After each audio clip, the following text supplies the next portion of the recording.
What's up, guys? It's Wraith or Rob for this video because it's going to be a very different video than what I normally do.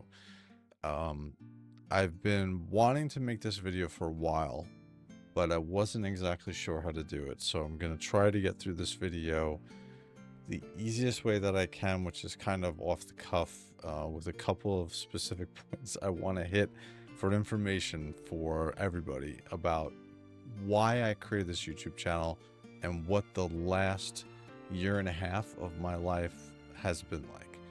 So this goes back to October of 2023. I was in really great shape. I went to my primary health physician and I got my normal checkup, and the doctor did all the blood tests on me, ran everything was fine, in great health. I'm in my late 40s, so it's important for me to do this. She had asked me during the time if there's any issues or any other problems, because I'm in great health, if there's anything going on. Now, throughout my life, I've always had these really horrible migraines, to the point where I sometimes lose the sight in one of my eyes, and the headaches can last, or did last, for up to 9 hours, 10 hours. Sometimes I go to sleep and wake up with the headache. Most of the time, the only way to get any kind of relief was I would have to sit in the shower for multiple hours with hot water just blasting the back of my head to try to get the pain down. And it was all over the place. It wasn't one particular spot in my head. I always try to figure that out, if it was something that I was doing. I actually thought it was something that I was doing. I thought it was something that I was eating, because I've had these headaches since I was, as long as I can remember, really. Back through my teenage years. I really think it really started up a lot in my 20s. So I explained to the doctor I've always had these really bad migraine headaches, debilitating to the point where, like I explained, I would get these, my eyesight would black out. I'd have to sit down in a room. Anyway, so I explained this all to her. So my doctor said, "Hey, have you ever gotten an MRI on your brain before?" And I was like, "No, I've never gotten that. I've thought about it, but I've never gotten it. I've never actually had anybody broach the subject to me." So she was like, "All right, would you like to have an MRI?" I was like, "Absolutely." So this was October 2023. I had the MRI done in November of 2023, and the results went to my physician.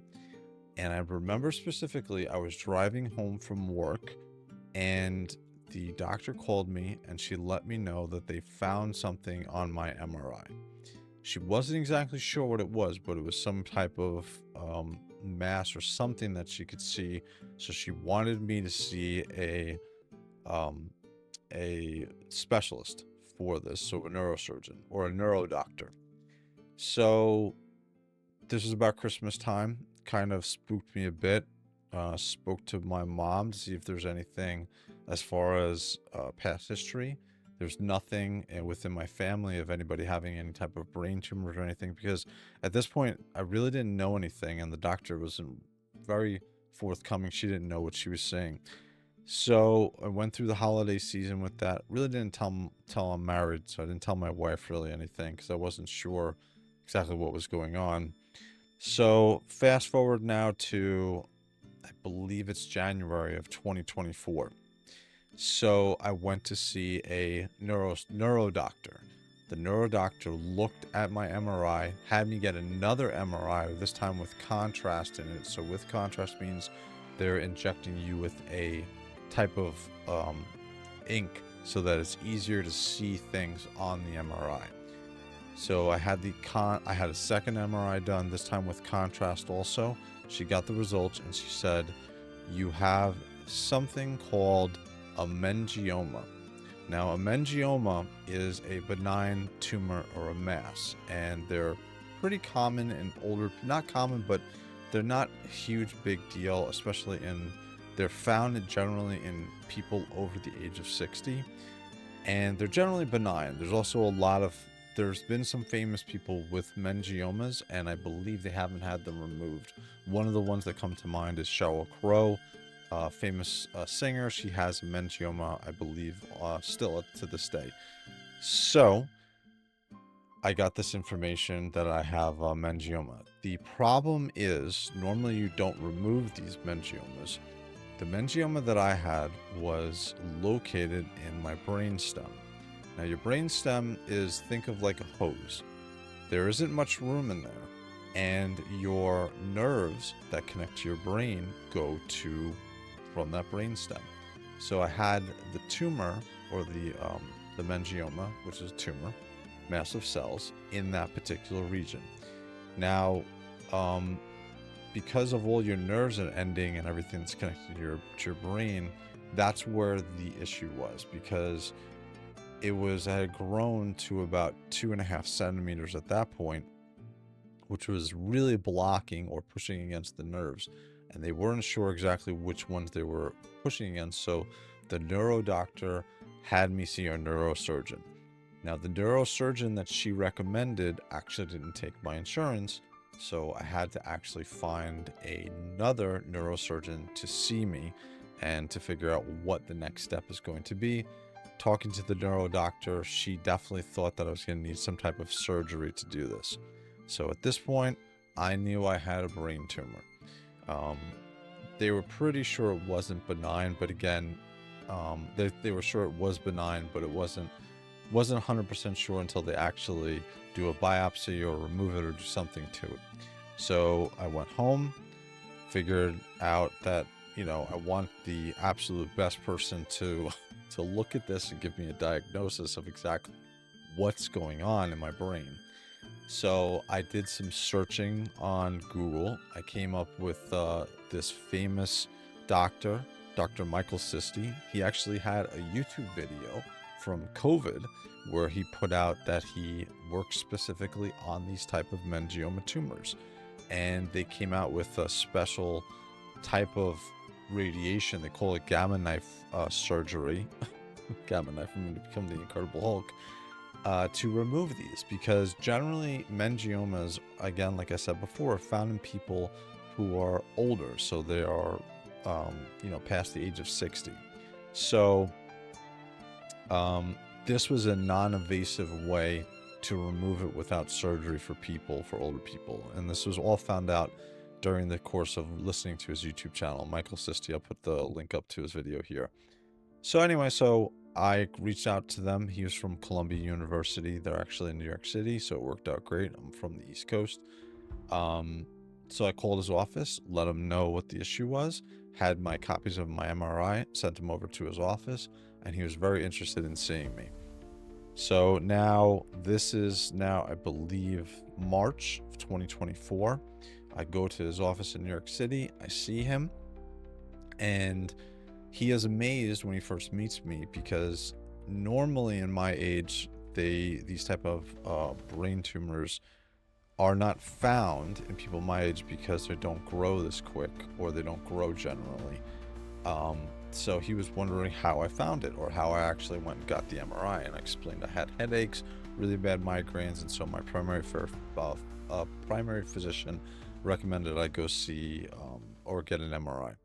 So anyway, so he looks at my MRI, and he's like, yep, it's about 2.5 centimeters. It's pushing on your nerves that are possibly controlling your hearing and your muscle control. And I explained my headaches, and he's like, yeah, most likely there's a chance that because it's pushing on your muscle control or your hearing, that's why you're getting these really bad headaches. I was like, all right. Now, he gave me the option of gamma knife radiation or the surgery to remove it. I chose to get the surgery because I did not want to have somebody go in and possibly do radiation therapy or surgery, whatever, on me, and then it's not taking care of the situation. I want it removed. I don't want to deal with this. I don't want these headaches anymore. So, to be honest with you, he even told me after the fact, he's like, I wouldn't have let you got the gamma radiation surgery, because in someone your age, we're not sure of the long-term effects of the gamma radiation so close to that particular portion of the brain and the brainstem. So he's like, all right, so you have to get this taken care of this year. I'm not saying you have to do it right now, but you have to get it taken care of this year. So I spoke to my wife. We decided I was going to get the surgery in August of 2024. So that's about 10 months ago. So I went in. The surgery was about 8 hours. What I will say about the surgery was it started at, I think, 6 o'clock in the morning. One of the funny things that happened was they actually let me walk into the room where I was having the surgery. Never do that if they let you, because when I walked into the room was extremely bright, and it felt like walking to my death, right? Because all the doctors are in there with masks on, everything is super bright, everything is super metal, super clean, and then I'm laying on this table. So it was very surreal. So anyway, so I had the anesthesia, I went under, and yeah, I was asleep for 8 hours. So I woke up. I was in a lot of pain when I woke up. Dry mouth, which everybody knows when you have surgery or any kind of anesthesia for time. They wound up doing the surgery. They cut into the side of my head. Even now, touching this, it's still tingly and sore. I have sometimes problems wearing any type of baseball hats, any type of hats. On some of my streams, you'll see, like, I'll take off my hat, or I try not to wear a hat now because it's still painful, or tingly at least. It's very weird. But they did 20 stitches, or 20 staples rather, on this side of my head. I'm going to post the picture here now. Warning, it's a little bit graphic, but it was 20 staples that they did, and they went in. They called it keyhole surgery, and they removed the tumor. The tumor was removed over the course of 8 hours. Two of the reasons why was because the tumor they needed to pull out slowly, because it had grown large enough where it had started to push my brainstem, and it had realigned my brain inside of my skull. So they needed to pull it out slowly so your brain isn't completely shocked that now it's moved in a completely different area, essentially, in your skull. So that was the first point. The other point was they also wanted to do a biopsy during the surgery to make sure that it wasn't cancerous. So during that 8 hours, they did that. They removed it slowly. They pulled it out, and then, thank goodness they did the biopsy. It wasn't cancerous. So that was awesome. Now, again, I woke up, was in pain, had the 20 something staples on the side of my head, and I was completely out of it. I remember waking up and thinking of immediately what my job and what my work is, because I wanted to think of the most mundane, boring thing to make sure that I didn't forget anything, or I had a loss of memory, or I was still, like, I remembered everything and I knew what was going on. So thank goodness I remembered everything that was going on. Again, I was in a lot of pain from the surgery, and then they moved me to the recovery unit. What was funny about that is on the wall they have you're in the brain surgery unit, they have the different risks that you were. Now, when I first went in the first day, one of the risks was full risk, and it said low. And then I remember trying to get up to go to the bathroom, and I fell, and that immediately changed on the wall to full risk high. So I was in the hospital for about 3 days, and I could not walk. My equilibrium was completely off. It was like anytime I got up, I was very dizzy. The world was spinning. Another side effect, which was a little bit weird, was I remember trying to immediately text people, and I went back and looked at the text before I sent them, or I sent a couple texts off, and I looked and it was gibberish. Like, I was forgetting filler words constantly. Like, and the or with whatever. Like, those were words that I was just not typing. I was going to the main words and I was typing them out, but you know, I had to actually concentrate when I was sending out a text message, which I probably shouldn't have been doing after the surgery right away, but that's a different point. So that was another thing. So I couldn't walk, really. I couldn't you know, I had to make sure that I was thinking when I was trying to text people. A little bit hungry. I was very woozy. They had me on a lot of drugs. They actually had the button thing to attach to whenever you want some more morphine or something. You tap it and it pops in morphine into you. So I remember I was in a lot of pain, and I was constantly pressing it, and it was on a cooldown. So I was like, I don't know when the cooldown's going to happen, but I'm just going to keep pressing it until it's off of, like, when it's off of cooldown, I'm getting that medication, which is funny because I normally don't take medication, but this was rough. So anyway, fast forward now to, I get out of the hospital. I think it was about 4 days. I went home. My wife's a champion. Like, I would never have gotten through this without her. Like, she was the reason why, like, I was able to recover as fast as I was. My job was awesome during this time. I got home for the first, I don't know, couple of days. I couldn't really do anything. I remember trying to get onto my computer to try to, like, get back into or do something. I got very tired very quickly. Typing was tough.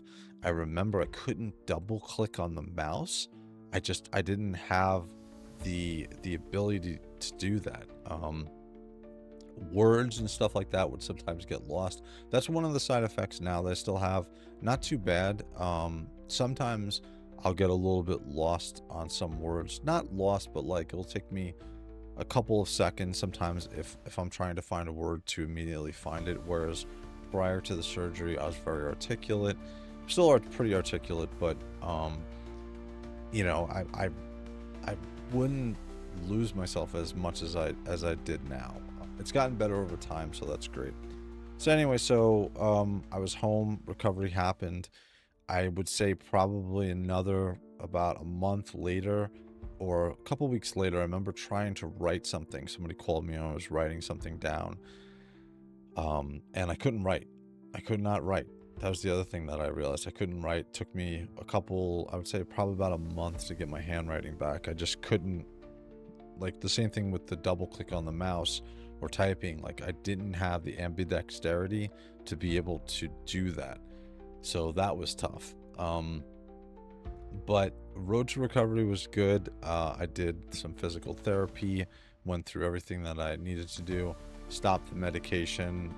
Probably 2 days after I got home, I took no more medication. Went back to the doctor, got the staples out. Yeah, so that was the recovery. At this point now, I'm pretty back to normal. I would say I'm probably about 95%. I had the surgery August of 2024, and now it's about 10 months later. A couple months ago, I had a follow-up MRI to make sure that everything is fine and that it hasn't grown back, and that was a bit stressful, trying to get up the nerve to go and get that and make sure that everything was fine. I haven't had the crazy headaches, which is amazing. So that is completely gone. The doctor explained to me after the surgery that he actually was surprised I didn't have, I think he told my wife that he was surprised I didn't have more type of issues because of the size of the tumor and because it had pushed the nerve controlling my muscles, which was the reason why most likely I was getting the headaches.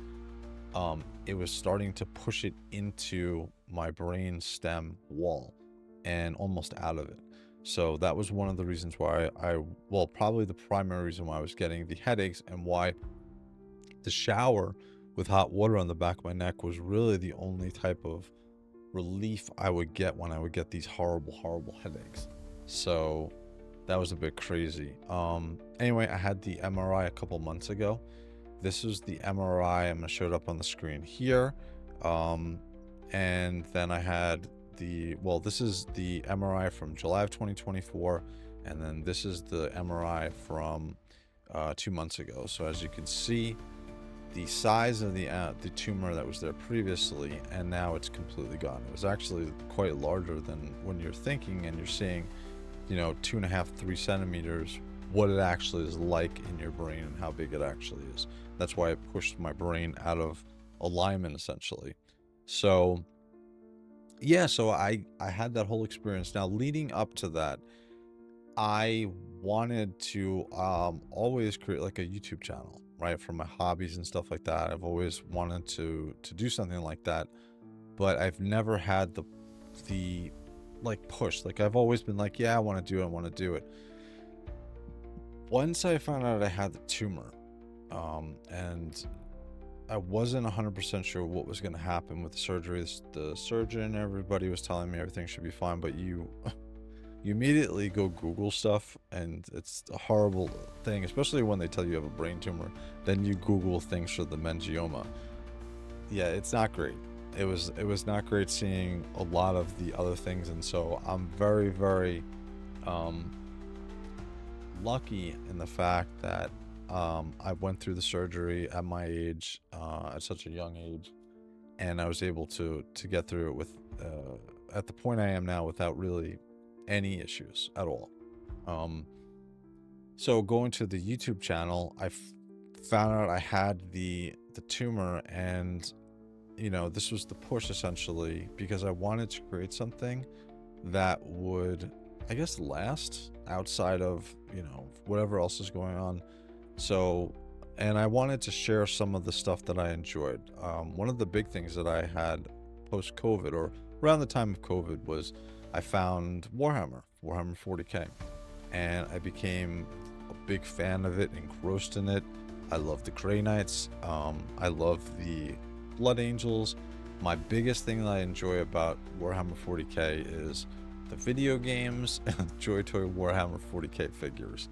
So, and then I've delved into the lore, into the miniatures and tabletop and stuff like that. So that, you know, that was the pushing point. I enjoyed Warhammer. I wanted to share this with other people because it was new to me still, and I have such a joy of learning about like the lore, and there's so much to Warhammer 40K. Fans of Warhammer 40K know exactly what I'm talking about. So anyway, so that was the crux for it, right? I had the tumor. I wanted to create something. So March of 2024, I created the YouTube channel and I started uploading some videos. I created a song for this chapter miniature army of Grey Knights that I purchased, fully painted and everything, with the intention to play the game after my surgery. I actually created, like I said, a song for it, and I produced it, and I actually have it up on Spotify and everything. It's called We Are the Hammer. You've probably heard it. If you've listened to any or watched any of my videos, you've heard the song. But that was really awesome to be able to do that and to create that video, because I wasn't sure exactly what was going to happen after the surgery. So to get that out before the surgery was a big thing for me personally. Again, the biggest thing is my wife. To be able to lean on her and for her to get me through everything that I went through with this was amazing. Plus also the community of people that I know was awesome from YouTube that I've met. It's been a really awesome experience. So I know I'm saying a lot, but I'm trying not to. So I had the follow-up MRI, no additional growth, nothing that has essentially grown back, so I'm fine with that. So everything moving forward is great. Now I still have the YouTube channel and I've actually, once I had the surgery, I couldn't do anything with the YouTube channel, and I wanted to, had all these ideas. So I had like a backlog of just 2 months of sitting there thinking of what I wanted to do. And so like I have all these ideas, and I started doing videos, and I started doing YouTube shorts and lives and so on. So the YouTube channel is actually doing really well. I'm having a lot of fun with it. It's a great outlet, and it's it's something that I want to keep growing, and something that I have a lot of fun with, and I enjoy the community and talking about the things that I enjoy. And it's what I would say, the recommendation for anybody thinking of doing a YouTube channel, just do it. Like, it's the hardest part is about getting it started. And for me, at least, I had a real kick in the butt with the brain tumor to do something that I enjoyed and to get out there and do it. So, if there's also any takeaway for anybody watching this video, it's to, if you think there is something wrong, use the doctors, use your healthcare, and get things checked out. Because if I had not gotten that MRI, the doctor explained to me that most likely the way that they find these type of tumors in people my age is after something terrible happens. So what probably would have happened if I never went to the doctor to get an MRI was I probably would have had lost my hearing one morning. I wouldn't be able to hear. My face would have gotten screwed up like I had a stroke or something. Or I would have been driving and my muscles would have tensed up and I wouldn't gotten into a horrible car accident. A number of different things. Like, that's how they normally find this. So I was very fortunate in the fact that they found this before anything bad happened, and right before it had grown too large, before it started to really, really do detrimental damage to me. So from that perspective, I would say if you have anything that you feel is wrong, definitely go to the doctor, get it checked out, because you never know. I never would have guessed that I had a brain tumor. In a million years would I have thought that. So I just thought that the headaches and stuff were just the way I was living. I thought that, you know, I'm having too much sugar, essentially, or drinking too much soda. But it turned out to be a brain tumor. So let that be probably the biggest lesson about this if you're watching this video. So now, like I was saying, I have the YouTube channel. I'm pretty active with it. Moving forward, for the future, I have upcoming this year, which is amazing. I still can't believe I did this, but I'm going to be going to New York Comic Con for the first time this year. I'm going to be dressed up as a Grey Knight in full cosplay, which is a first. I've never done anything like that. So that's kind of a crux from before I had the surgery. I actually purchased this this cosplay outfit in case there was no problems and I got through the surgery, which there wasn't. So now I have this huge outfit coming. If you want, here's a quick snippet of what it looks like. So I'll have that, and I have some actually custom patches, purity seals essentially, that I'll have, and I'm going to be giving out some and selling some as well. So that should be fun. But yeah, again, so for the future for this channel, I'm just going to keep doing things that I enjoy. I have an interview series with the Warhammer lore people, which is awesome. I'm up to episode 2 of it. I do YouTube shorts of anything that really is my fancy or something that I'm enjoying and I want to share with people. Sometimes it might be cringe inducing. I don't really care though, because it's fun for me, and for the stuff that I've been through. When you've been through something like this, it makes you realize the things that are important to you, and you forget about the other stuff.